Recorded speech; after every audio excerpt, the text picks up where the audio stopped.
Hey, friends. It's not about who's right and who's wrong.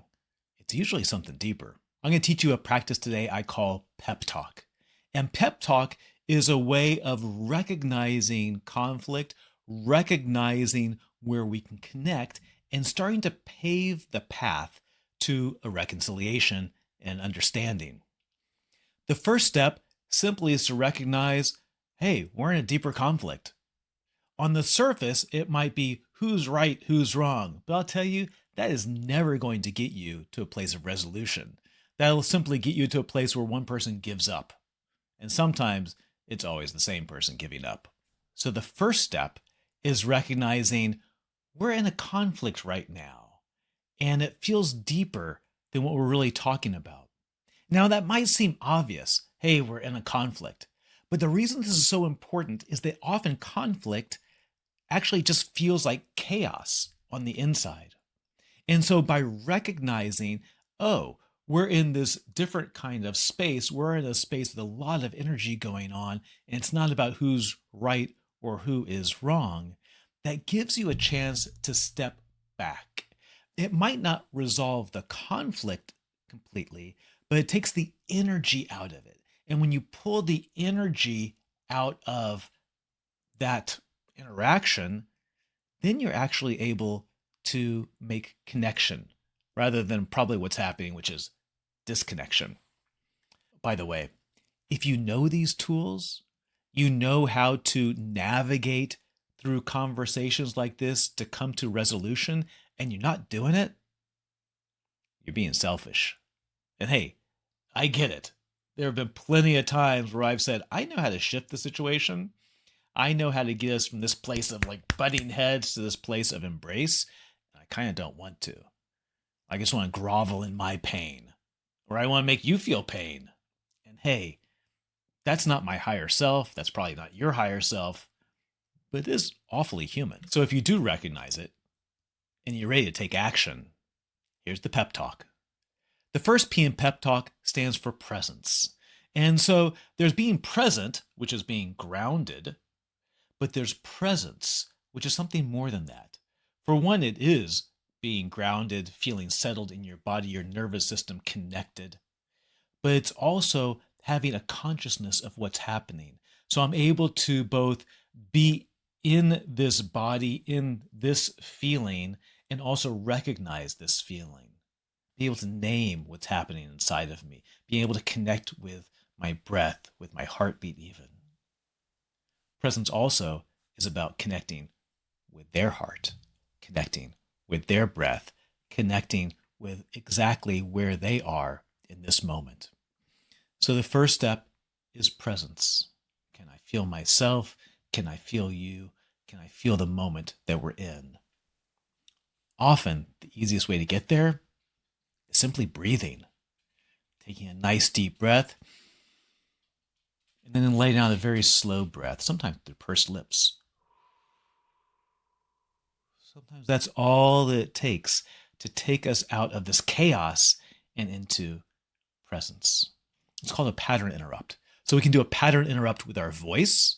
We can also do a pattern interrupt with something as simple as just rubbing our fingers together. Noticing, oh, here's where my thumb touches my finger touches my thumb. So it's something to pop us out of the conflict and get us into presence, into this moment. The second step is empathy. And so empathy is feeling into that other person, imagining yourself in their shoes. So before it was more the sensations, right? In the presence, it was more, can I feel their heart? Can I feel their heartbeat? Empathy, it's, can I get into what might be going on for them, the stories that they might be creating, the experiences that they might have. Now, you might take that same situation and look at it differently, but can you feel into them? Can you empathize with where they are? Oh, if that had happened to me, I can imagine I might be feeling mad, sad, glad, shame, fear, any of the kind of the basic emotions or any nuance of those emotions coming through. So can I feel into where they are? Can I empathize with them, knowing their story, like their life story, or just knowing what's happened today, or knowing things that may have led up to this moment that we're in. So can I really feel into where they might be? And if you can't, and hey, often we can't, you curious. Hey, love, tell me a little bit about where you are.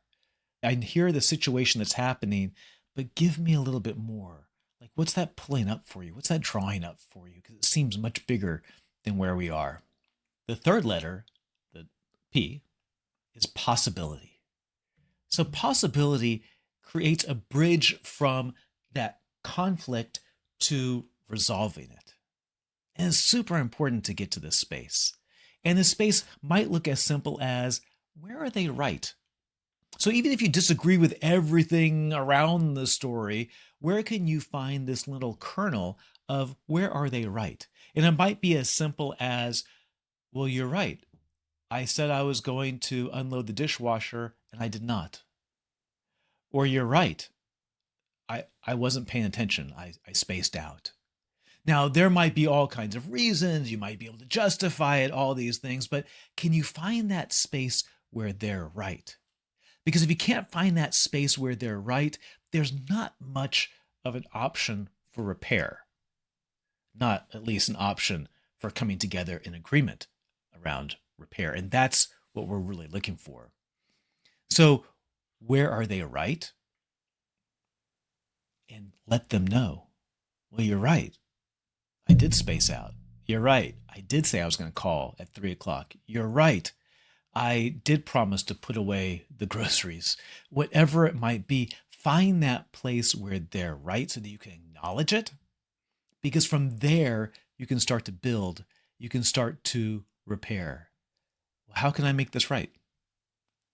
How can we move forward together? And if you can come up with an idea, then give it a real starting date. Okay, I'll do the dishes by 8 o'clock. Not just yet, yeah, I'll get to them, but I'll do them by 8 o'clock. Or, hey, let's talk tonight about how we can share the load of what's happening. So you're giving them a time, you're giving them a framework for this conversation.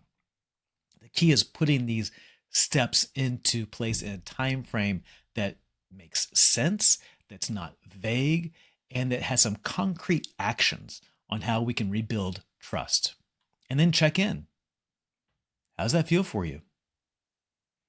So this is the pep talk: presence, empathy, possibility. When you bring these three things into conflict, you turn tension into understanding, and then understanding into reconnection.